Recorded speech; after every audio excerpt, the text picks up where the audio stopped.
हरे कृष्णा। आप सभी को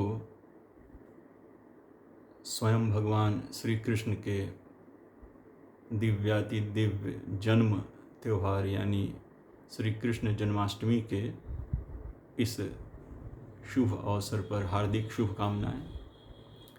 वास्तव में ये जो भगवान के किसी भी लीला अवतार का, किसी भी प्राकट्य का जो शुभ अवसर होता है, वो समय भगवान को तत्व से, भगवत तत्व को तत्व से जानने समझने का समय होता है।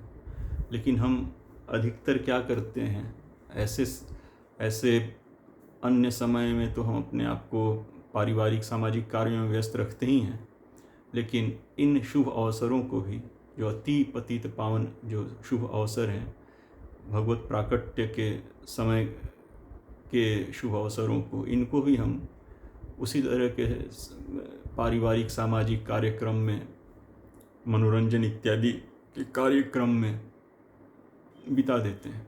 लेकिन ये समय होता है, कम से कम इस अति विशेष समय पे हमको प्रयास करना चाहिए कि हम भगवान को तत्व से जानने समझने का प्रयास करें, क्योंकि जब तक हम भगवान को तत्व से जानेंगे समझेंगे नहीं, तब तक हमारा उद्धार संभव नहीं है, हो ही नहीं सकता हमारा उद्धार। भगवान भागवत गीता में 4थे अध्याय में 9वें श्लोक में कहते हैं कि जन्म कर्म च मे दिव्यम एवं यो वेति तत्वतः त्यक्त्वा देहम पुनर्जन्म नायति मामेति सो अर्जुना। कि हे अर्जुन, जो मेरे जन्म और कर्म के दिव्यता को तत्व से, सच्चाई से जानता है, वो इस भौतिक देह को छोड़ने के बाद दोबारा देह धारण नहीं करता। क्यों?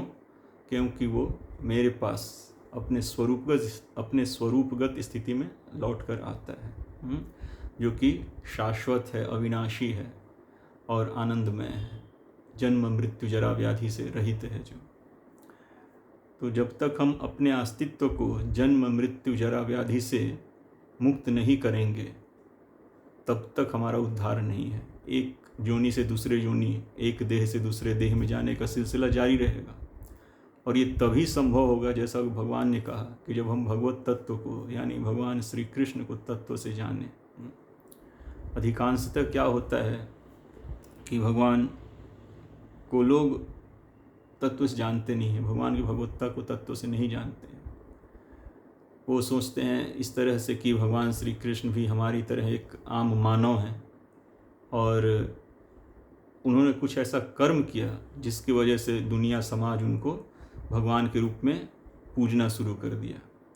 अदरवाइज़ उनमें कोई खासियत नहीं है। लेकिन वास्तव में जब हम भगवान को तत्व से जानने का प्रयास करेंगे, प्रामाणिक ग्रंथों के, प्रामाणिक आचार्यों के माध्यम से, तब हमको समझ में आएगा कि भगवत तत्व क्या होता है। और कोई भी भगवत लीला जो है, भगवान श्री कृष्ण की कोई भी लीला, किसी भी अवतार में कोई भी लीला है, तो उसका शुरुआत एक तरह से समझिए तो उनके प्राकट्य से, जिसको हम जन्म कहते हैं, वहाँ से शुरू होता है। तो जन्माष्टमी जो है भगवान श्री कृष्ण का प्राकट्य दिवस है। इस दिन भगवान इस धराधाम पे प्रकट हुए थे। तो इस जन्माष्टमी के शुभ अवसर पर मेरा आप सबसे ही अनुरोध है कि थोड़ा सा समय निकाल कर भगवान के इस दिव्य जन्म को समझने का प्रयास करें। भगवान का जन्म दिव्य कैसे है, हमारे जन्म से भिन्न उनका जन्म कैसे है। बहुत लोग भगवान को कहते हैं कि जो जन्म लेता है वो भगवान कैसे हो सकता है, जो देहधारी है वो भगवान कैसे हो सकता है। लेकिन जब भगवान के प्राकट्य के लीला को हम समझेंगे, तब ये भ्रम दूर हो जाएगा और यहीं से भगवान को तत्व से समझने का जो सिलसिला है शुरू होता है। तो पहले भागवत गीता के कुछ श्लोकों से हम समझने का प्रयास करेंगे और फिर भागवतम में कैसे भगवान का प्राकट्य हुआ था वो समझने का प्रयास करेंगे। तो ये एक वीडियो में तो हो पाना संभव नहीं है, तो इसलिए हो सकता है कि इसके लिए 2-3 वीडियो करना पड़े। तो आप लोग भी कृपया धैर्यपूर्वक प्रयास कीजिएगा कि सुने समझें इसको, और इस बात को यदि हम समझ जाते हैं तो हमारा जन्माष्टमी जो है सफल हो जाएगा एक तरह से। तो जैसे भागवत गीता में भगवान कैसे जन्म लेते हैं, कैसे प्रकट होते हैं। भागवत गीता में भगवान ने कुछ 4 अध्याय में कुछ एक बातें कही हैं। फिर उसके ऊपर हम आगे चर्चा करेंगे। जैसे भागवत गीता के 4 अध्याय का 6 नंबर श्लोक है।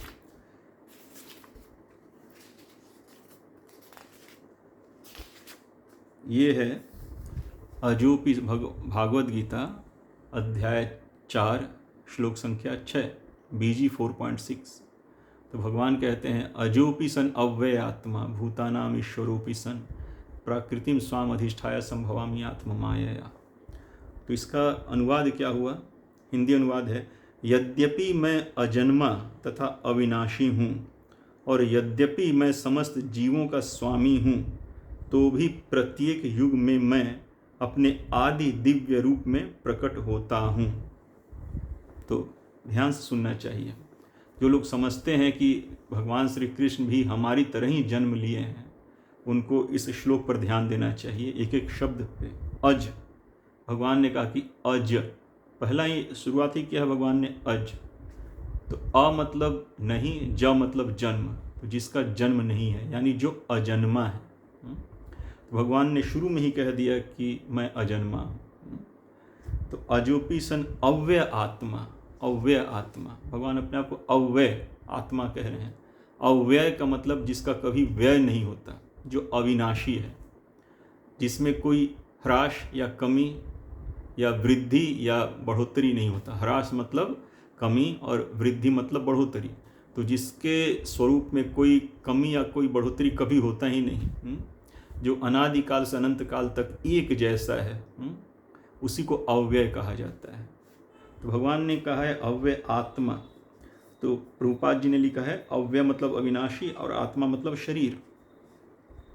तो आत्मा का मतलब शरीर, दिव्य, भगवान का जो सच्चिदानंद विग्रह है वो दिव्य शरीर। तो भगवान का आत्मा का मतलब दिव्य शरीर, भगवान का दिव्याति दिव्य शरीर।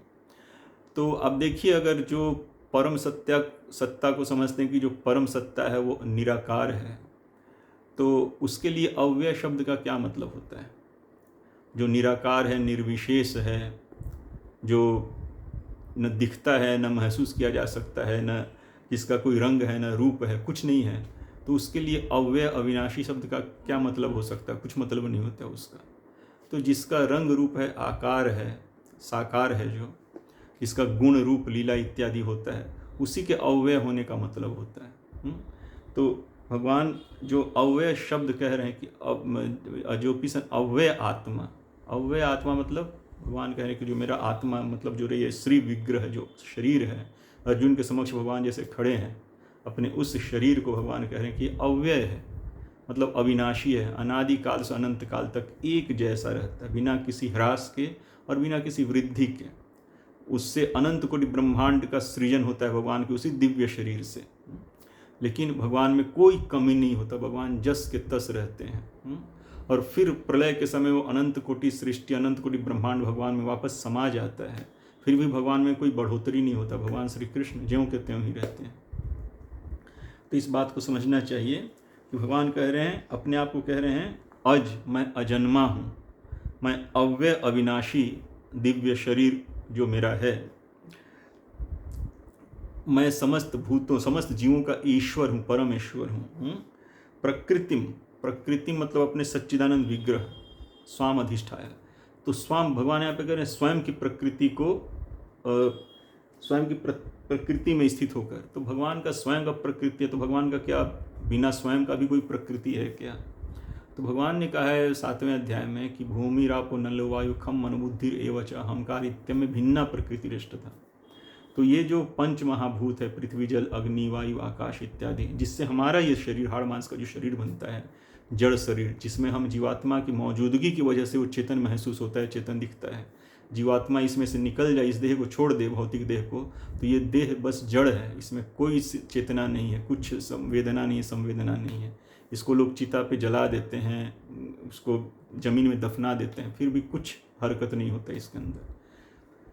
तो ये जो भौतिक शरीर है, जो भौतिक तत्व हैं, पंचभूत पृथ्वी जल अग्नि वायु आकाश, ये भगवान कह रहे हैं भिन्ना प्रकृति। पृथ्वी जल अग्नि वायु आकाश मन बुद्धि अहंकार, ये भिन्ना प्रकृति है। भिन्ना प्रकृति क्यों? क्योंकि जड़ है, वो चेतन नहीं है, और भगवान तो पूर्ण चेतन है ना। तो जो ये भगवान से निकली ये जो भूमि जल अग्नि वायु आकाश मन बुद्धि अहंकार है, ये भगवान से भिन्न जड़ प्रकृति है। भगवान की ही प्रकृति है लेकिन भगवान से भिन्न जड़ प्रकृति है। तो भगवान कह रहे प्रकृति में स्वाम अधिष्ठाय, तो स्वाम मतलब अपने अधिष्ठाय इस तरह स्थित प्रकृति में दिव्य रूप में। तो इसका मतलब कह रहे हैं कि स्वयं प्रकृति कहने का मतलब एम्फेसाइज करने का मतलब ये हुआ कि भगवान अपने इस बहिरंग प्रकृति में स्थित होकर नहीं, बल्कि अपने दिव्य सच्चिदानंद चेतन शाश्वत प्रकृति में ही अपने दिव्य रूप में ही प्रकट होते हैं भगवान। वो दिव्य रूप जो भगवान का है, जैसे अर्जुन के समक्ष भगवान खड़े हैं, वो अनादिकाल से अनंत काल तक भगवान का वही स्वरूप है। उसमें कोई व्यय नहीं होता, कोई ह्रास, कोई वृद्धि, कुछ नहीं होता।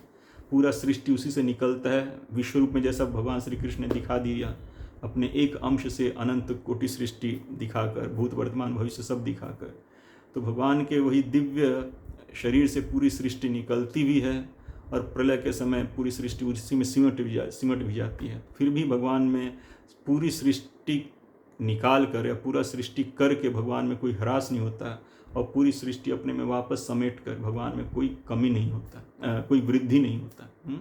और ये भगवान विसृजामि पुनः पुनः 9वें अध्याय में कहते हैं भगवान सृष्टि बार बार करते हैं, बार बार सृष्टि पालन संचालन संहार, सृष्टि पालन संचालन संहार इस भौतिक जगत का करते ही रहते हैं भगवान बारंबार।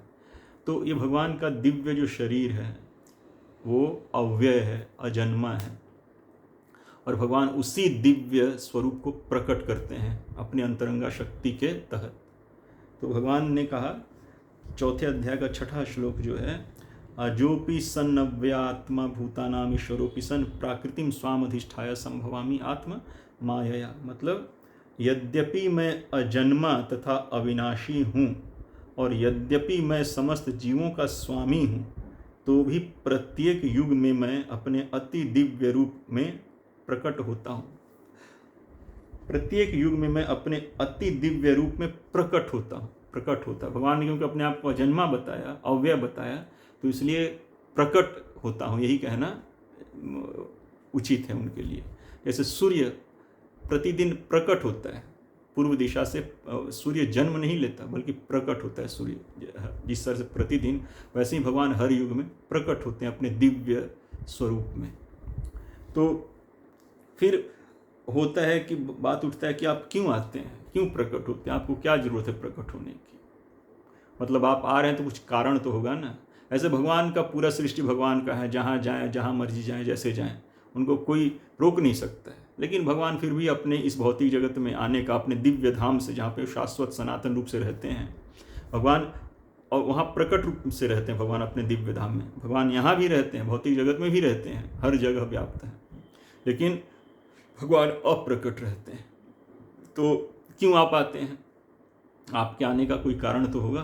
तो भगवान कह रहे हैं चौथे अध्याय के 7वें श्लोक में भागवत गीता के कह रहे हैं कि यदा यदा ही धर्मस्य, बहुत फेमस श्लोक है ये, यदा यदा ही धर्मस्य ग्लानिर्भवति भारत अभ्युत्थानम अधर्मस्य तदात्मानं सृजाम्यहम्। तो क्या हुआ इसका मतलब? और सृजाम्यहम्, सृजाम का मतलब ये नहीं समझ लेना चाहिए कि मैं अपना सृष्टि करता हूँ, नहीं, प्रकट करता हूँ, यही उसका मतलब है, अहम, मैं। तो भगवान क्या कह रहे हैं कि हे भरतवंशी, जब भी और जहाँ भी धर्म का पतन होता है और अधर्म की प्रधानता होने लगती है, तब मैं अवतार लेता हूँ। क्या? हे भरतवंशी, जब भी और जहाँ भी धर्म का पतन होता है और अधर्म की प्रधानता होने लगती है, तब मैं अवतार लेता हूँ। तो भगवान अवतार लेते हैं। अवतार का मतलब उतरना, अवतार का मतलब होता है उतरना। अवतार का मतलब लोग इसमें अंग्रेजी में लिखते हैं इनकार्नेशन, वो सही है नहीं एक्चुअली, लेकिन सही मतलब है कि भगवान अपने परम धाम से उतरते हैं, उतर कर हमारे बीच आते हैं। तो ठीक है, जब जब धर्म की हानि होती है और अधर्म में बढ़ोतरी होती है, तब मैं प्रकट होता हूँ। तो वही क्या करते हैं प्रकट होकर? क्या वजह है कि आप धर्म की हानि हुई और अधर्म में बढ़ोतरी हुई तो आप प्रकट हुए, कि क्या करते हैं प्रकट होकर? तो उसको बताते हैं भगवान आगे 8वें श्लोक में कि परित्राणाय साधूनां विनाशाय च विनाशाय च दुष्कृताम धर्म संस्थापनार्थाय संभवामि युगे युगे परित्राणाय साधूनाम विनाशाय च दुष्कृताम धर्म संस्थापनार्थाय संभवामि युगे युगे। उसका अनुवाद है कि भक्तों का उद्धार करने, परित्राणाय साधूनाम, साधु मतलब भगवान के भक्त, भक्तों का उद्धार करने, दुष्टों का विनाश करने तथा धर्म की फिर से स्थापना करने और करने के लिए मैं हर युग में प्रकट होता हूँ। भक्तों का उद्धार करने, दुष्टों का विनाश करने तथा धर्म की फिर से स्थापना करने के लिए मैं हर युग में प्रकट होता हूँ, भगवान कह रहे हैं। तो भगवान के इस भौतिक जगत में आने का कारण है, जब भी धर्म की हानि होती है, अधर्म का बढ़ोतरी होने लगता है, तो साधुओं का कल्याण करने के लिए और दुष्टों का विनाश करने के लिए भगवान अपने दिव्य स्वरूप में प्रकट होते हैं, भगवान अपने अंतरंगा शक्ति के तहत। तो ठीक है, तो आपको प्रकट होकर आपका प्रकट होने की लीला होती है, कुछ कर्म करते हैं आप दुष्ट, क्योंकि साधुओं का कल्याण करते हैं और दुष्टों का विनाश करते हैं, तो कुछ लीलाएं हुई आपकी ना। तो लीला का मतलब होता है अपने स्वेच्छा से आनंद के लिए किया हुआ कार्य, किसी दबाव के तहत नहीं, किसी जरूरत के तहत नहीं। भगवान बाध्य नहीं है इस भौतिक जगत में आकर साधुओं का उद्धार करने के लिए और दुष्टों का संहार करने के लिए, बाध्य नहीं भगवान, लेकिन फिर भी अपनी स्वेच्छा से भगवान अपने आनंद को बिखेरने के लिए भगवान आते हैं, तो उसको लीला कहा जाता है। कोई जैसे हम लोग नौकरी करते हैं, हम मजबूरी में नौकरी करते हैं, हम लोग भोजन खाते हैं मजबूरी में खाते हैं क्योंकि भूख लगता है, पानी पीते हैं प्यास लगता है इसलिए पीते हैं। तो हम कुछ भी करते हैं उसके पीछे एक कारण है, एक मजबूरी है, हमारा कंपल्सन है कि नहीं करना ही पड़ेगा, नहीं करेंगे तो कैसे होगा। लेकिन भगवान के साथ कोई कंपल्सन नहीं, भगवान स्वराट है, पूर्ण रूपेण स्वाधीन है भगवान, तो वो कोई भी कार्य करने के लिए मजबूर नहीं है, लेकिन फिर भी भगवान अपनी स्वेच्छा से अपने आनंद को बिखेरने के लिए, आनंद को दूसरों को देने के लिए जो भी लीलाएं करते हैं उसी को लीला कहा जाता है। दिव्याति दिव्य कर्म, जो भगवान ने कहा ना, जन्म कर्म च में दिव्यम। हाँ, तो ठीक है, आप अपने स्वरूप में, आप अजन्मा होकर भी अपने स्वरूप में, अपने अविनाशी दिव्य स्वरूप में प्रकट हुए। धर्म के जब और कब प्रकट होते हैं, जब धर्म की हानि होती है और अधर्म में बढ़ोतरी होने लगता है, क्या करते हैं, साधुओं का कल्याण करते हैं और दुष्टों का विनाश करते हैं। तो उसके बाद और कुछ आप तो एक समय आए, ये सब करके चले गए, तो उसके बाद ही कुछ होता है क्या? तो फिर उसके बाद भगवान कहते हैं 9वें श्लोक में कि जन्म कर्म च में दिव्यम एवं यो वेति तत्वतः त्यक्त्वा देहम पुनर्जन्म नायति मामेति स्वर्जुना। जन्म कर्म च में दिव्यम, कि मेरा जन्म और कर्म दोनों दिव्य है। तो इसका अनुवाद एक अक्षर से हुआ कि हे अर्जुन, जो मेरे आविर्भाव यानी जन्म प्राकट्य तथा कर्मों की दिव्य प्रकृति को जानता है, वह इस शरीर को छोड़ने पर इस भौतिक संसार में पुनः जन्म नहीं लेता, अपितु मेरे सनातन धाम को प्राप्त होता है। जो मैंने पहले कहा था शुरू में, वही है कि जन्म कर्म च में दिव्यम एवं यो वेति तत्वतः त्यक्त्वा देहम पुनर्जन्म नायति मामेति सो अर्जुना, कि हे अर्जुन, जो मेरे आविर्भाव तथा कर्मों की दिव्य प्रकृति को जानता है, वह इस शरीर को छोड़ने पर इस भौतिक संसार में पुनः जन्म नहीं लेता, अपितु मेरे सनातन धाम को प्राप्त होता है। तो ठीक है, भगवान एक पार्टिकुलर समय पर अपने जन्म, दिव्य जन्म का लीला प्रकट किए, फिर अपने दिव्य कर्मों को प्रकट किए, साधुओं की रक्षा करके, साधुओं का कल्याण करके, भक्तों का कल्याण करके और दुष्टों का विनाश करके, इत्यादि इत्यादि कुछ भी जो लीला किए, तो एक पार्टिकुलर समय पर हुआ ना। तो उस समय लोगों का उद्धार हुआ, उस समय आपने साधुओं का उद्धार किया। लेकिन उसके बाद के लोगों का क्या होगा, जो आपके उस लीला पीरियड में नहीं हुए, उनके लिए क्या, उनके लिए कुछ प्रावधान है? तो उनके लिए भगवान कहते हैं ये कि जब मेरे भी जितने लीला अवतार हैं, जब भी मैं प्रकट होता हूँ और जब भी मैं प्रकट होकर कुछ लीला करता हूँ, जन्म कर्म च में दिव्यम, और जो मेरे इन जन्म और कर्म के दिव्यता के रहस्य को तत्व से जानते हैं, प्रामाणिक शब्द प्रमाण के माध्यम से, जैसे भगवान की जन्म कर्म आदि की जो दिव्य लीलाएं हैं वो ग्रंथों में संकलित हैं, जैसे श्रीमद् भागवतम रूपी ग्रंथ में संकलित हैं वो सब। तो उन ग्रंथों से, प्रामाणिक स्रोतों से सुनकर जो मेरे जन्म और कर्म के दिव्यता को जानते हैं, जो मेरे लीला पीरियड में नहीं रहे, उनके लिए भी, जो मेरे लीला पीरियड में नहीं रहे उनके लिए भी, जैसे आज भी भगवान आज से करीब 500 हजार वर्ष पहले प्रकट हुए थे भगवान श्री कृष्ण, लेकिन आज भी उनकी लीला कथाएं गाई जाती हैं और गाई जाती रहेंगी अनादिकाल तक। तो ऐसा नहीं कि जिस समय भगवान प्रकट हुए सिर्फ उसी समय लोगों का उद्धार हुआ, नहीं, उसके बाद भी, भगवान के अप्रकट हो जाने के बाद भी, जब भगवान के लीला कथाओं को हम प्रामाणिक स्रोतों से सुनते समझते हैं, तत्व से जानते हैं, तो जो लोग भगवान के दिव्याति दिव्य जन्म कर्म के लीलाओं को सुनते हैं समझते हैं, जो भगवान के लीला पीरियड में नहीं रहे, उन लोगों की बात मैं कह रहा हूँ कि वो लोग भी जब भगवान के दिव्याति दिव्य जन्म कर्म के लीला रहस्य को सुनते समझते हैं तत्व से, तो देह से मुक्त होकर भगवत धाम चले जाते हैं। उस भौतिक जगत में लौट कर नहीं आते जहाँ जन्म मृत्यु जरा व्याधि का बोलबाला है, जो दुखालय में है। तो सुखधाम वैकुंठ भगवत धाम की प्राप्ति होती है उनको। कैसे होती है? भगवान की इन्हीं लीला कथाओं को सुनकर।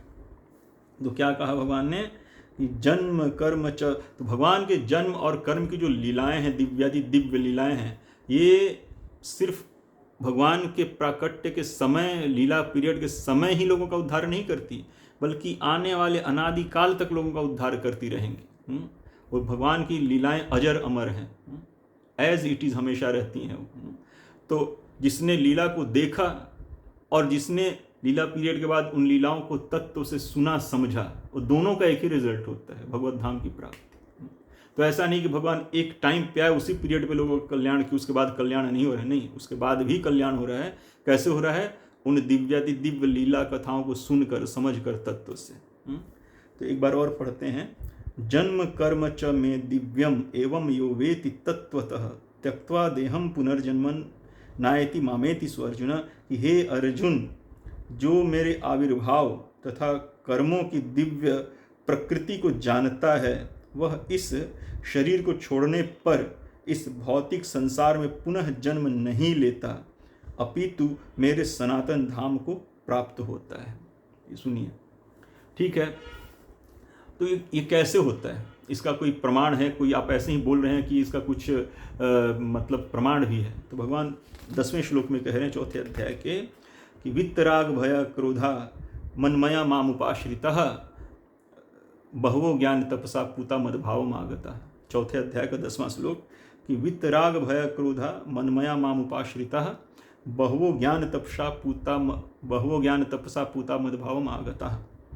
तो इसका क्या मतलब हुआ कि आसक्ति, भय तथा क्रोध से मुक्त होकर, मुझ में पूर्णतया तन्मय होकर और मेरी शरण में आकर बहुत से व्यक्ति भूतकाल में मेरे ज्ञान से पवित्र हो चुके हैं। इस प्रकार से उन सबों ने मेरे प्रति दिव्य प्रेम को प्राप्त किया है। तो इस बात को समझना चाहिए कि भगवान ऐसा नहीं कि सिर्फ कहने के लिए कह रहे, नहीं, कह रहे हैं कि मेरे जन्म कर्म के दिव्य लीलाओं को तत्व से समझकर और उस दिव्य ज्ञान को प्राप्त करके आसक्ति, भय, क्रोध इत्यादि से मुक्त होकर जो मेरे शरण होकर इस ज्ञान से शुद्ध हुए हैं, ऐसे बहुत से लोग पहले मुझे प्राप्त किए हैं, मेरे दिव्य प्रेम को प्राप्त किए हैं। तो ऐसा नहीं कि भगवान ने कह दिया और कोई प्रमाण नहीं दिया। तो भगवान कह भी रहे हैं और प्रमाण भी दे रहे हैं कि ऐसे बहुत लोग हैं जो मेरे जन्म कर्म के दिव्यता को तत्व से जानकर, यानी मुझे तत्व से जानकर समझकर, मेरे दिव्य ज्ञान से शुद्ध पवित्र होकर और मेरे प्रति दिव्य प्रेम को प्राप्त होकर मतलब अपना कल्याण किए हैं वो। तो वितराग भय क्रोधा मनमया मामुपाश्रिता बहवो ज्ञान तपसा पूता मदभाव मागता। 4थे अध्याय का 10वां श्लोक है भागवत गीता के।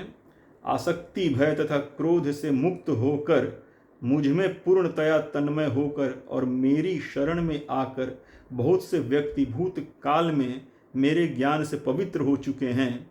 इस प्रकार से उन सबों ने मेरे प्रति दिव्य प्रेम को प्राप्त किया है। तो भगवान का ज्ञान हम कैसे प्राप्त करेंगे? भगवान जब प्रकट होकर अपने जन्म के दिव्यता को और अपने कर्म के दिव्यता को प्रदर्शित करते हैं, अपने स्वरूप को प्रदर्शित करते हैं और अपने लीलाओं के माध्यम से अपने दिव्याति दिव्य गुणों को प्रदर्शित करते हैं जब भगवान, तभी भगवान को हम तत्व से जान समझ सकते हैं। और उस पीरियड में रहने वाले या उस पीरियड के बाद, लीला पीरियड के बाद भी जो लोग हैं वो प्रामाणिक, बहुत सारे भक्त हैं जो भगवान के लीला गाथाओं को लिखते हैं ग्रंथों में, जैसे व्यासदेव ने लिखा है, और भी उनके बहुत सारे अनुयायी हैं, वो भी भगवान के गुणगान को लिखते बोलते रहते हैं। तो इस तरह से प्रामाणिक ईमानदार गुरु शिष्य परंपरा से जो भगवान के दिव्याति दिव्य गुणों को प्रकाशित करने वाली, उनको जन्म और कर्म की जो दिव्याति दिव्य लीलाएं हैं, वो जब हम सुनते हैं तो सुनने से ही हमारा उद्धार हो जाता है। सुनते हैं और समझते हैं तो उस ज्ञान से पवित्र होकर हमारा उद्धार हो जाता है, भगवत धाम की प्राप्ति हो जाती है। इस भौतिक जगत में आप जितना मर्जी संघर्ष करते रहें, ये दुखालय है, यहाँ पे दुख होगा ही होगा। आप जितना आधुनिक होने का प्रयास कीजिए, जितना सुख सुविधा जुटाने का प्रयास कीजिए भौतिक रूप से, इस यहाँ पे आप जन्म मृत्यु जरा व्याधि से मुक्त नहीं हो सकते। कोई भी ऐसा वैज्ञानिक नहीं है और कोई भी आज तक ऐसा नहीं हुआ है जो इस भौतिक जगत में रहते हुए जन्म मृत्यु रोग बुढ़ापा से मुक्त हो जाए, नहीं हो सकता है। जब तक देह है, ये भौतिक देह जब जिसमें हम हैं, जब तक ये भौतिक देह एक देह से दूसरे देह का चक्र जब तक चलता रहेगा, तब तक हम जन्म मृत्यु जरा व्याधि के चक्र में पिसते रहेंगे। तो इससे निकलने का एक ही उपाय है कि भगवान के जन्म कर्म के दिव्याति दिव्य लीला कथाओं को प्रामाणिक स्रोत से सुना जाए, समझा जाए। इस तरह से भगवान को जान समझ कर अच्छी तरह से तत्व से, उनके ज्ञान से विशुद्ध होकर, माया के चंगुल से छूटकर भगवत धाम जानने का प्रयास करना चाहिए। तो इस भागवत गीता के चौथे अध्याय के श्लोक संख्या 6 से 10 तक इसको हमको याद रखना चाहिए, BG 4.6 to BG 4.10। तो अब आता है श्रीमद् भागवतम। देखिए, भागवत गीता में भगवान ने अपने जन्म और कर्म की दिव्यता के बारे में थोड़ा सा हिंट दिया, लेकिन भगवान का जन्म और भगवान का कर्म दिव्य कैसे है, जब भगवान की लीला गाथाओं को सुनेंगे, हम कथाओं को सुनेंगे प्रामाणिक स्रोत से, तब जाकर वो हमको उसकी दिव्यता, वो कैसे दिव्य हो समझ में आएगा। तो भगवान का जो जन्म और कर्म का जो कथा है वो श्रीमद् भागवत गीता में वर्णित नहीं है। भगवान ने श्रीमद् भागवत गीता में सिर्फ तत्व ज्ञान दिया है, एकदम जो एलिमेंट्री ज्ञान होता है, तत्व ज्ञान जो होता है ना, जिसके बिना कोई आध्यात्मिक मतलब धरातल, कोई आध्यात्मिक आधार बन ही नहीं सकता है। तो वो तत्व ज्ञान, मूलभूत जो तत्व ज्ञान है, सैद्धांतिक ज्ञान है, वो भगवान ने भागवत गीता में दिया है। और लीला कथाएं भगवान की जो है, जैसे भगवान ने हिंट कर दिया ना कि जन्म कर्म च में दिव्यम एवं यो वेति तत्वतः त्यक्त्वा देहम पुनर्जन्म नायति मामेति स्वर्जुना। तो वो भगवान के दिव्याति दिव्य जन्म और कर्म की जो लीलाएं हैं, कथाएं हैं, वो श्रीमद् भागवत महापुराण में, श्रीमद् भागवत ग्रंथ में संकलित हैं व्यासदेव के द्वारा।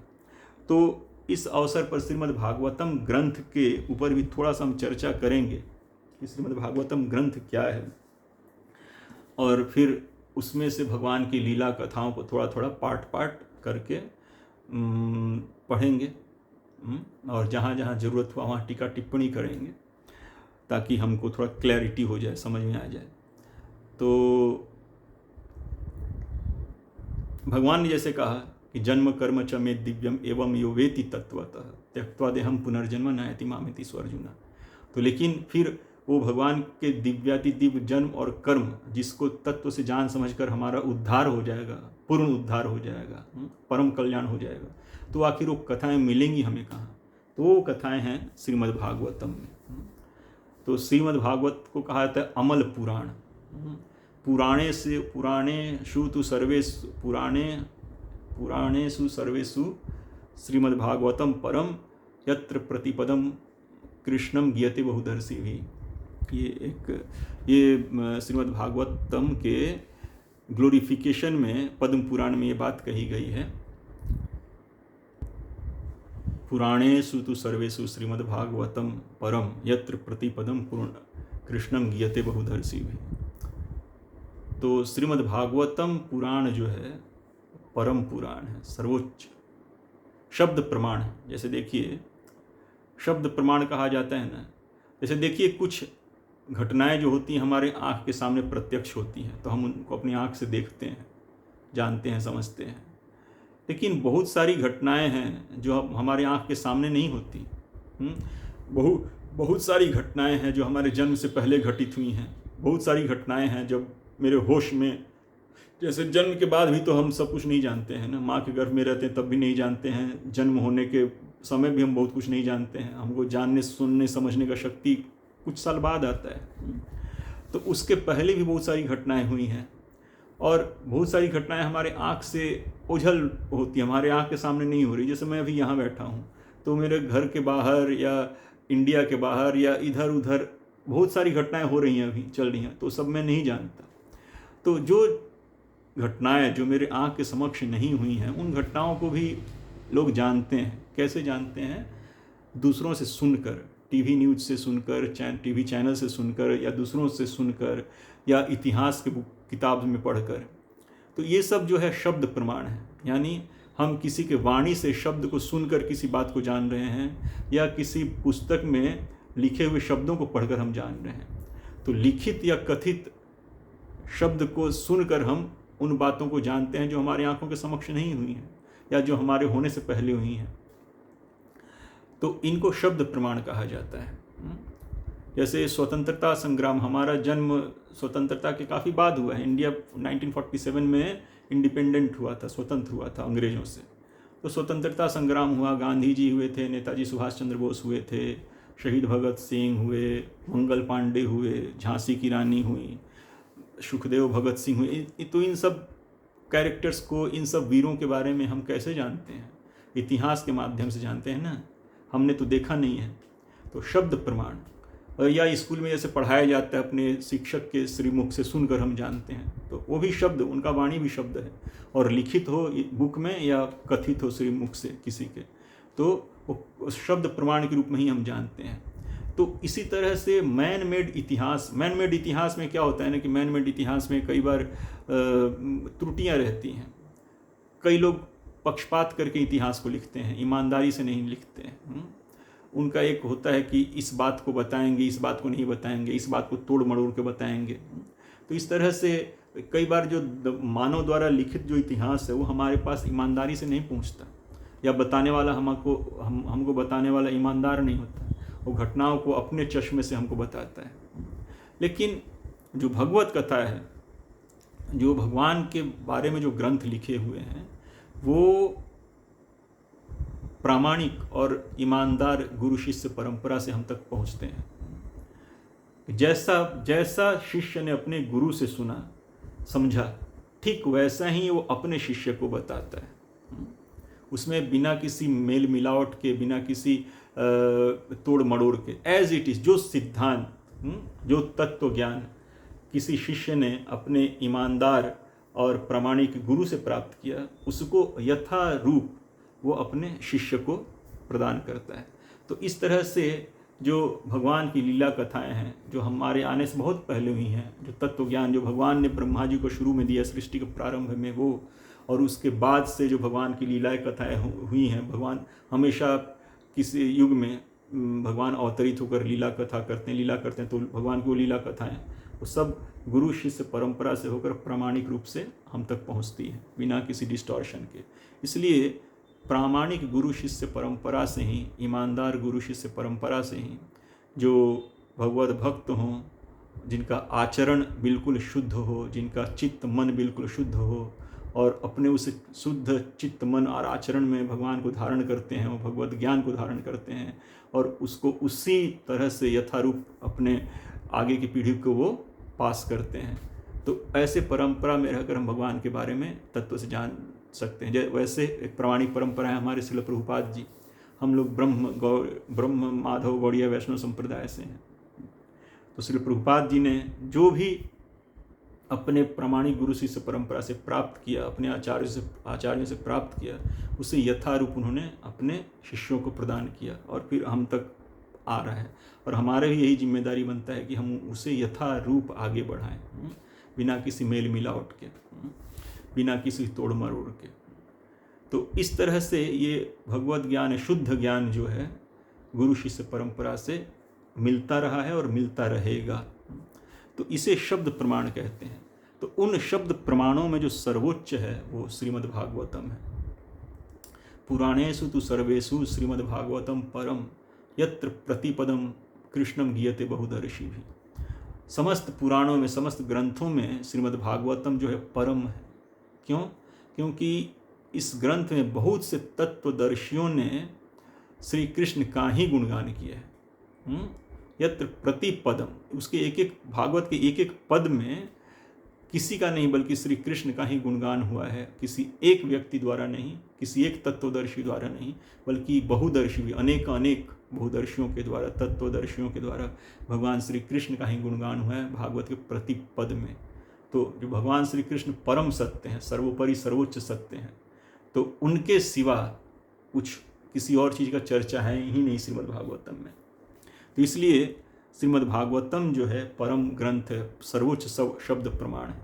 देखिए, जो लोग नास्तिक होते हैं भगवान को नहीं मानते हैं, ठीक है, ऐसे कोई कारण नहीं है।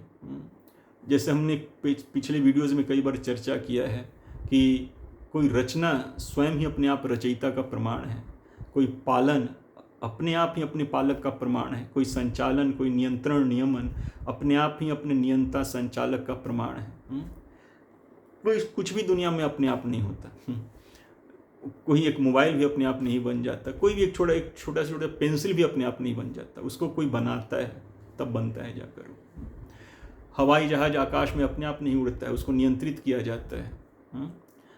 इस तरह से हम अपने आसपास की चीज़ों को देखकर समझ सकते हैं कि हर रचना अपने रचयिता का प्रमाण है, अब हर नियंत्रण अपने नियंता का प्रमाण है, हर वस्तु अपने स्वामी का प्रमाण है।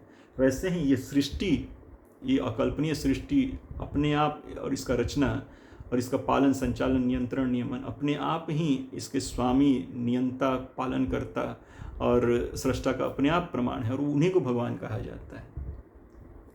तो नास्तिक होने का कोई भी विचारवान व्यक्ति नास्तिक तो नहीं हो सकता है।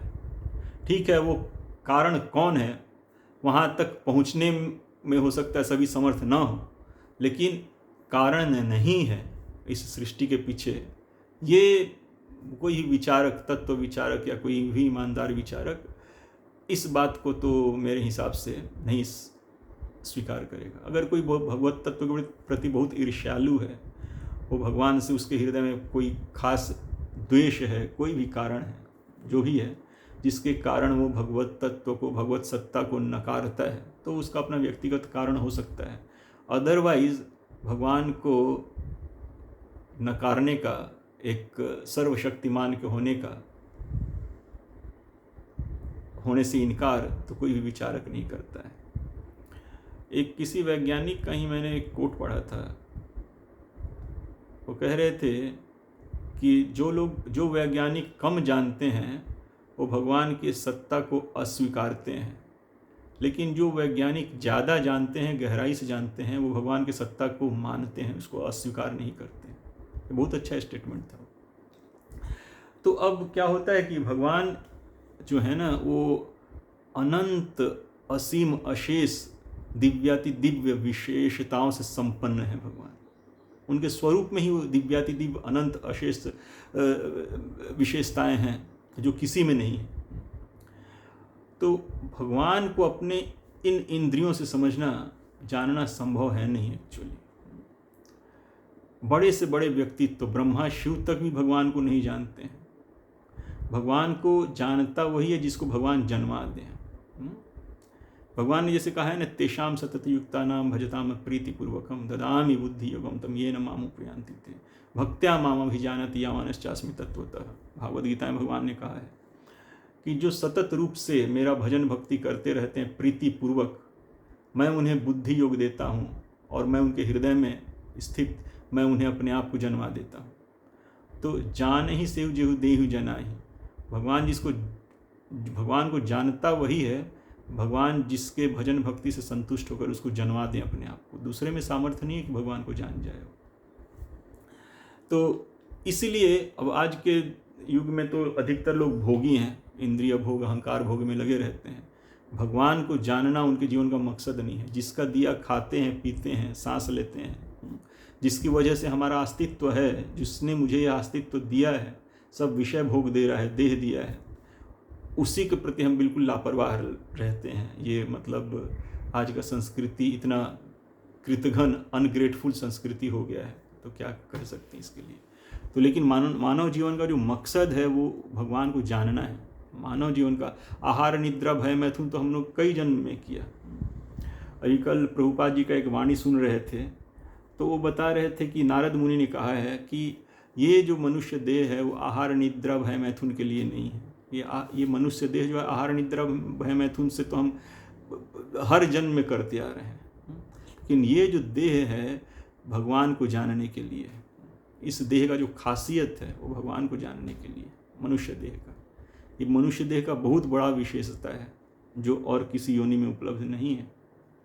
तो लेकिन हम लोग इस मनुष्य देह को भी पशुओं की तरह आहार निद्रा भय मैथुन के खोज में ही बिता देते हैं, खत्म कर देते हैं। लेकिन इस मनुष्य देह का जो मुख्य उद्देश्य है भगवत तत्व को जानना, जो भगवान ने कहा है ना, जन्म कर्म च मे दिव्यम एवं यो वेति तत्वतः, तत्व से भगवान को जानना और जानकर अपना हमेशा हमेशा के लिए पूर्ण उद्धार कर लेना। तो हम जब तक अपना उद्धार नहीं चाहेंगे तो भगवान भी हमारा उद्धार नहीं कर सकते। तो जैसे जो बच्चा पढ़ना नहीं चाहता है उसको माता पिता चाहे शिक्षक स्कूल जितना फैसिलिटी दे दे, वो पढ़ने की इच्छा नहीं, पढ़ेगा नहीं, कुछ भी दे दे उसको, माँ बाप स्कूल इत्यादि फैसिलिटी ही देते हैं, लेकिन पढ़ना उस बच्चे को स्वयं है। वैसे ही हमको भगवान भागवत गीता दिए हैं, भागवतम दिए हैं, वैष्णव दिए हैं, तो उनके माध्यम से भगवान को जानना ये हमारा जिम्मेदारी है। लेकिन हम इसको महत्व नहीं देंगे अपने जीवन में, अपने मनुष्य देह के महत्व को नहीं समझेंगे और अपने आप को उलूल जुलूल के बातों में ही उलझाए रखेंगे, ऐसे ही खर्च कर देंगे अपने सारे मनुष्य जीवन को, तो एक दिन जस्ट मुंह बाय मृत्यु खड़ी रहेगी, उस दिन कोई हमको बचा नहीं पाएगा। बस मनुष्य देह खत्म, और फिर कब मिलेगा यह मनुष्य देह, अब रही है उस इंतजार में।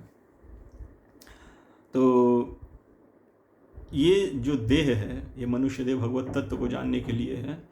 और भागवत गीता और भागवतम ये दो ऐसे ग्रंथ हैं जो हमको भगवत तत्व को बहुत अच्छी तरह से बताते हैं, बिना किसी संकोच के कहते हैं कि भगवान कौन है, कैसे हैं। इस बात का जानकारी हमको ये दो ग्रंथ भागवत गीता और भागवतम देते हैं। लेकिन कंडीशन ये है कि इनको प्रामाणिक स्रोत से सुना समझा जाए, अप्रामाणिक स्रोत से नहीं। तो श्रीमद् भागवतम जैसे देखिए व्यासदेव ने बहुत सारे ग्रंथ रचे, वेद, उपनिषद, पुराण, महाभारत और क्या कहते हैं वेदांत सूत्र इत्यादि सब रचे, लेकिन वो संतुष्ट नहीं थे। उनके मन में कमी महसूस हो रहा था, असंतोष महसूस हो रहा था। सब लिखने, महाभारत, वेदांत सूत्र, वेद इत्यादि सब लिखने के बाद भी तो वही चिंतन में डूबे हुए थे, सोच रहे थे कि मेरी खिन्नता का, मेरे असंतोष का कारण क्या है। तो उन्होंने अपने मन में विचार किया कि किम वा भागवता धर्मा न प्रायण निरूपिता प्रियः परम हंसानाम तय वही अच्युत प्रिय, कि हो ना हो मेरे असंतोष का जो कारण है वो यही है कि मैंने अभी भगवान के बारे में ठीक से निरूपण किया नहीं। विस्तार से मैंने किया तो है ग्रंथों में, लेकिन मुख्यता से, प्रधानता से, विस्तार से मैंने अभी तक नहीं किया है। तो हो ना हो, और यही भगवान का निरूपण जो है ना, भगवान के दिव्य नाम रूप गुण लीला धाम परिकर इत्यादि का जो वर्णन है, निरूपण है, यही परमहंसों को प्रिय है और यही भगवान को भी प्रिय है। तो मैंने अभी तक ऐसा कुछ नहीं किया जिससे परमहंस लोग संतुष्ट हो जाएं या भगवान संतुष्ट हो जाएं। तो चूंकि परमहंस और भगवान संतुष्ट नहीं है मेरे रचना से, तो मैं कैसे संतुष्ट हो सकता हूँ। तो फिर नारद मुनि ने भी आकर उनको यही बात बताया कि तुम्हारे असंतोष का यही कारण है, इसलिए पूर्णतया भक्ति में, समाधि में डूबकर भगवान की लीलाओं का स्मरण करके, श्री कृष्ण के लीलाओं का स्मरण करके तुम उसका भागवत का रचना करो, तब जाके तुम्हें संतोष होगा। और उनको संतुष्ट तभी हुआ जब उन्होंने भागवत का संकलन किया। वो एक श्लोक है ना, और उनका जो फीलिंग था श्रीमद् भागवतम के बाद, लिखने के संकलन के बाद, वो कह रहे थे कि क्या कहा था उन्होंने, यस्याम वै श्रूयमाणायाम कृष्णे परम पुरुषे भक्तिरुत्पद्यते पुंसः शोकमोह भयापः। कि श्रीमद् भागवतम ऐसा ग्रंथ है जिसके सुनने मात्र से परम पुरुष श्री कृष्ण के प्रति भक्ति उत्पन्न हो जाती है और शोक मोह भय आदि का विनाश हो जाता है। तो ऐसा सर्वोच्च सिद्धि जो कृष्ण प्रेम है, वो सर्वोच्च सिद्धि श्रीमद् भागवतम के सुनने मात्र से हो जाती है। क्यों होती है? क्योंकि भगवान श्री कृष्ण का ही गुणगान श्रीमद् भागवत के हर एक पद में है। जो हमने सुना था ना, पहले पढ़ा था कि पुराणेषु तु सर्वेषु श्रीमद् भागवतम परम यत्र प्रतिपदम पूर्णम कृष्णम गीयते बहुधा ऋषिभिः। तो विभिन्न विभिन्न परमहंसों के द्वारा भगवान श्री कृष्ण का ही गुणगान हुआ है श्रीमद् भागवत के प्रति पद में। तो इससे श्रीमद् भागवतम के सुनने मात्र से परम पुरुष श्री कृष्ण के प्रति भक्ति तुरंत उत्पन्न हो जाती है और शोक मोह भय आदि का पूर्णतः नाश हो जाता है। देखिए, जो बाकी जो ग्रंथ हैं वो पूर्ण सत्य को पूरी तरह से उजागर नहीं करते हैं। देखिए, क्योंकि जब वेद व्यास ने विभिन्न शास्त्रों का रचना किया तो उनका जो दृष्टि था वो पूरे समाज के ऊपर था। और ध्यान रखना चाहिए कि समाज के सारे लोग परमहंस नहीं होते हैं। सबकी चेतना अलग अलग लेवल पे होती है। किसी की चेतना यहाँ है, किसी की यहाँ है, किसी की यहाँ है, किसी की यहाँ है। तो परमहंस वो लोग होते हैं जिनकी चेतना सर्वोच्च स्थिति में रहती है। तो लेकिन समाज के बाकी लोग उतने उन्नत चेतना के नहीं होते हैं। तो उन्होंने सबका ग्रेजुअल क्रमशः उत्थान के लिए इन विभिन्न शास्त्रों का रचना किया। तमोगुणी लोग होते हैं, रजोगुणी लोग होते हैं, सतोगुणी लोग होते हैं, गुणातीत लोग होते हैं। तो परमहंस लोग जो होते हैं गुणातीत, माया के सत तम रज इत्यादि गुणों से अतीत ऊपर का चेतना उनका रहता है। माया के गुणों में वो नहीं फंसते हो।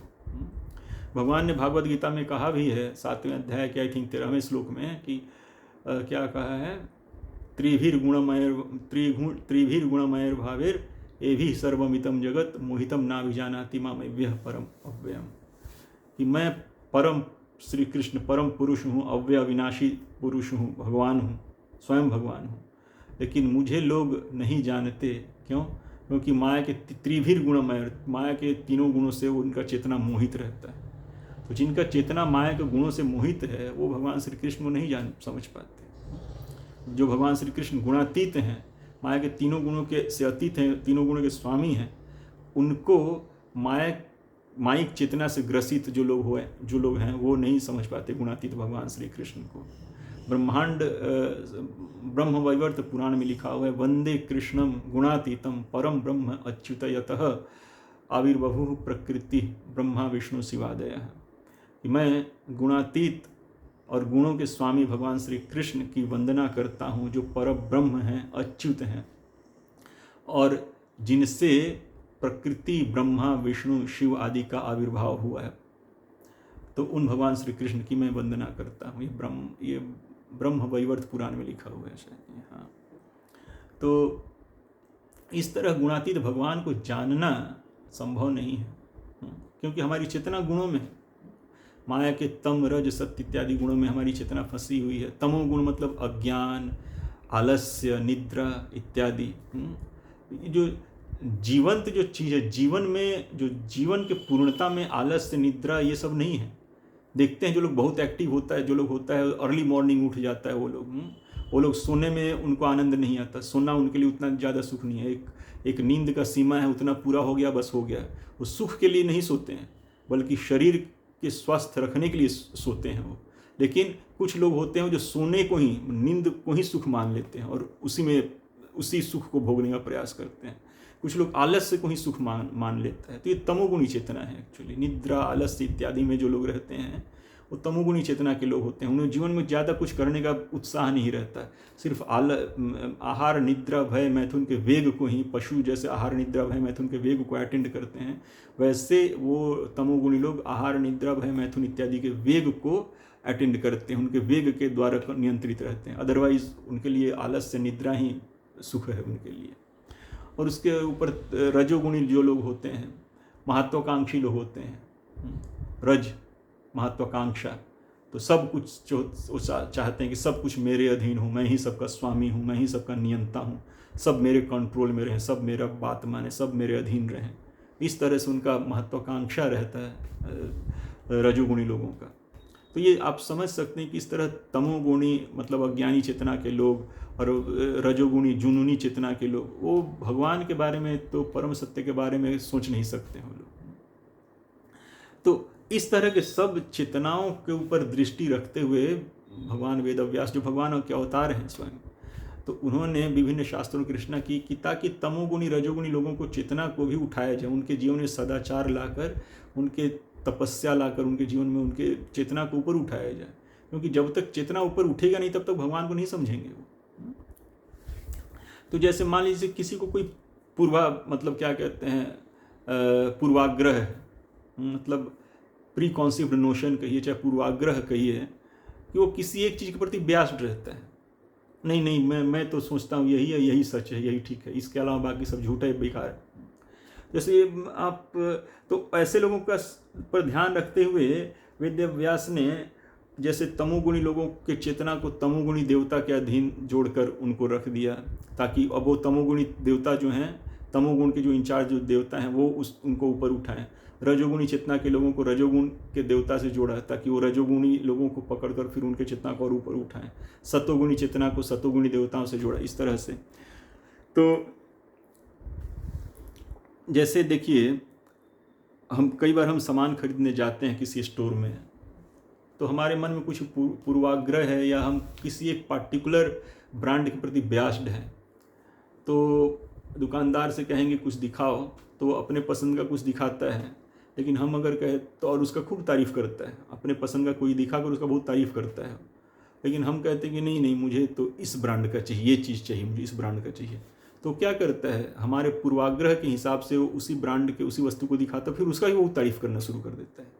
उसको अपना सामान बेच देने से मतलब कि उसका ये सामान बिक जाए मेरा, ये मतलब मैं ये उदाहरण मतलब एग्जैक्ट मतलब बिल्कुल कॉम्परेबल नहीं है, लेकिन मैं समझाने के लिए कह रहा हूँ कि ऐसा देखा जाता है कि मेरा व्यक्तिगत अनुभव है, मेरा ये व्यक्तिगत अनुभव है कि मैं किसी दुकान पर जाकर, किसी मॉल में जाकर अगर मैं कहता हूँ कि मुझे ये सामान चाहिए, इसका क्या इसके बारे में आपका क्या विचार है, तो उसका प्रशंसा शुरू कर देता है। भले वो पहले किसी और ब्रांड को रिकमेंड किया हो, लेकिन मैं अगर कहूँ कि नहीं मुझे ये ब्रांड चाहिए, इसके बारे में आप बताओ, तो फिर वो उसका भी प्रशंसा शुरू कर देता है, जिस ब्रांड को मैं देखना चाहता हूँ, जिस ब्रांड को मैं खरीदना चाहता हूँ, ताकि कम से कम मैं उस ब्रांड को खरीद कर लेकर चला जाऊँ अपने घर, उसका वो सामान बिक जाए। वैसे ही जो लोग पूर्वाग्रह से ग्रसित होते हैं, वो भगवत तत्व को, भगवान श्री कृष्ण को एज भगवान स्वीकार नहीं कर पाते, बल्कि किसी और देवी देवता के प्रति वो समर्पित रहते हैं।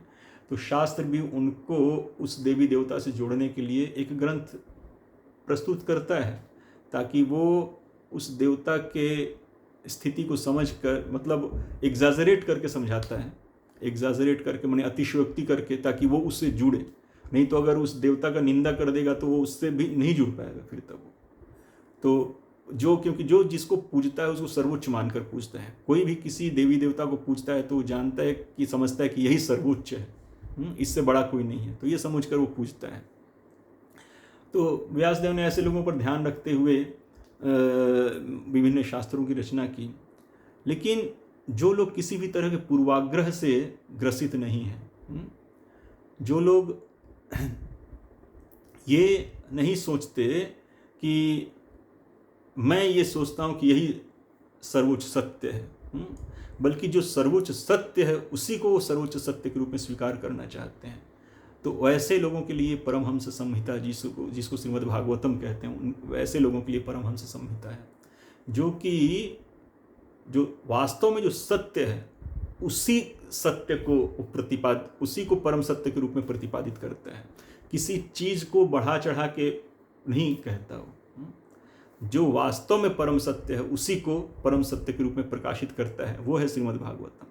श्रीमद् भागवतम के प्रथम स्कंध के प्रथम अध्याय के दूसरे श्लोक में श्रीमद् भागवतम का कंटेंट क्या है वो बताया गया है। मैं उसको आपको पढ़ के सुनाता हूँ, तो इससे आपको समझ में आएगा।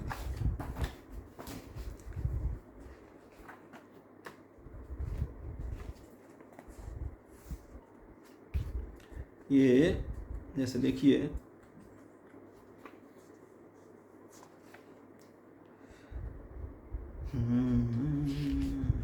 ये नहीं,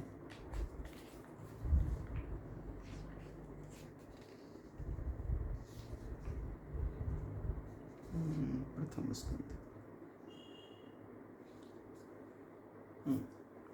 ये श्रीमद् भागवतम के पहले अध्याय का दूसरा श्लोक है। वो कहता है, और इसमें श्रीमद् भागवतम के कंटेंट का वर्णन है। तो क्या है ये, लिख रहा है कि मैं इसका सिर्फ अनुवाद पढ़ूंगा, संस्कृत वाले पढ़ने में टाइम लगे काफ़ी। तो इसका अनुवाद है, हिंदी अनुवाद है कि महामुनि व्यास देव के द्वारा निर्मित इस श्रीमद् भागवत महापुराण में मोक्ष पर्यंत फल की कामना से रहित परम धर्म का निरूपण हुआ है। इसमें शुद्धांतःकरण सत्पुरुषों के जानने योग्य उस वास्तविक वस्तु परमात्मा का निरूपण हुआ है जो तीनों तापों का जड़ से नाश करने वाली और परम कल्याण देने वाली है। अब और किसी साधन या शास्त्र से क्या प्रयोजन। जिस समय भी सुकृति पुरुष इसके श्रवण की इच्छा करते हैं, ईश्वर उसी समय अविलंब उनके हृदय में आकर बंदी बन जाता है। और फिर कहते हैं तीसरे श्लोक में कि रस के मर्मज्ञ भक्तजन, यह श्रीमद् भागवत वेद रूप कल्प वृक्ष का पका हुआ फल है। श्री शुकदेव रूप तोते के मुख का संबंध हो जाने से यह परमानंदमयी सुधा से परिपूर्ण हो गया है। इस फल में छिलका, गुठली तथा त्याज्य अंश तनिक भी नहीं है। यह मूर्तिमान रस है। जब तक शरीर में चेतना रहे तब तक इस दिव्य भागवत रस का निरंतर बार बार पान करते रहो। यह पृथ्वी पर ही सुलभ है। तो इसमें देखिए एक बार और पढ़ता हूं कि ये वेदों का, यह श्रीमद् भागवत वेद रूप कल्प वृक्ष का पका हुआ फल है। निगम कल्प तरुर फलम जो का गलितम फलम, निगम कल्प तरुर गलितम फलम। तो वेद रूपी कल्प वृक्ष का पका हुआ फल है, मतलब मैच्योर्ड, पका हुआ मैच्योर्ड फल है। और इसमें छिलका गुठली कुछ नहीं है, सिर्फ रस ही रस रहता है। जैसे आम खाते हैं हम लोग, तो आम में क्या होता है, कई बार उसके ऊपर का स्किन छिलका होता है, फिर अंदर गुठली होता है, गुदा बीच में रहता है। लेकिन ये ऐसा है कि इसमें रस ही रस है, इसमें त्याज्य कुछ नहीं है। हम लोग क्या करते हैं, आम का छिलका फेंक देते हैं, गुठली फेंक देते हैं, सिर्फ बीच का गुदा रस खाते हैं हम लोग। लेकिन इस श्रीमद् भागवतम में जो कि वेदों का पूर्ण पका हुआ रसदार मीठा फल है, मात्र जो पूर्ण रूपेण, उसमें न कोई त्याज्य गुठली जैसा कुछ है, न उसमें त्याज्य छिलका जैसा कुछ है। पूरा का पूरा रस ग्रहण करने योग्य है इसमें। तो ऐसा ये निगम कल्प तरोड़ गलितम फलम, तो ये पूरे वेद वेदांत का पका हुआ फल है, मैच्योर्ड परिपक्व फल है ये श्रीमद् भागवतम। मतलब सर्वोच्च सर्वोपरि, मंथन के बाद जो सार निकलता है पूरा, वो यही है। मतलब जैसे दूध को मथ दीजिए, दही को मथ दीजिए, तो अंत में घी निकल जाता है ना। तो यही श्रीमद् भागवतम जो है पूरे वेद वेदांत का गलितम पका हुआ परिपक्व फल है। इसमें सिर्फ सत्य ही है, सत्य के सिवा कुछ नहीं इसके अंदर। तो इसमें क्या कहा गया, महामुनि व्यास देव के द्वारा निर्मित इस श्रीमद् भागवत महापुराण में मोक्ष पर्यंत फल की कामना से रहित परम धर्म का निरूपण हुआ है। इसमें शुद्धांतःकरण सत्पुरुषों के जानने योग्य उस वास्तविक वस्तु परमात्मा का निरूपण हुआ है जो तीनों तापों का जड़ से नाश करने वाली है और परम कल्याण देने वाली है। तो अब और किसी साधन या शास्त्र से क्या प्रयोजन। जिस समय भी सुकृति पुरुष इसके श्रवण की इच्छा करते हैं, ईश्वर उसी समय अविलंब उनके हृदय में आकर बंदी बन जाता है। तो ये श्रीमद् भागवतम ग्रंथ का ये क्या कहते हैं महत्व है। पुराणेषु तु सर्वेषु श्रीमद् भागवतम परम यत्र प्रतिपदम कृष्णम गीयते बहुधर्षि भी। समस्त पुराणों में जो परम ग्रंथ है, समस्त ग्रंथों में जो परम ग्रंथ है वो श्रीमद् भागवतम है।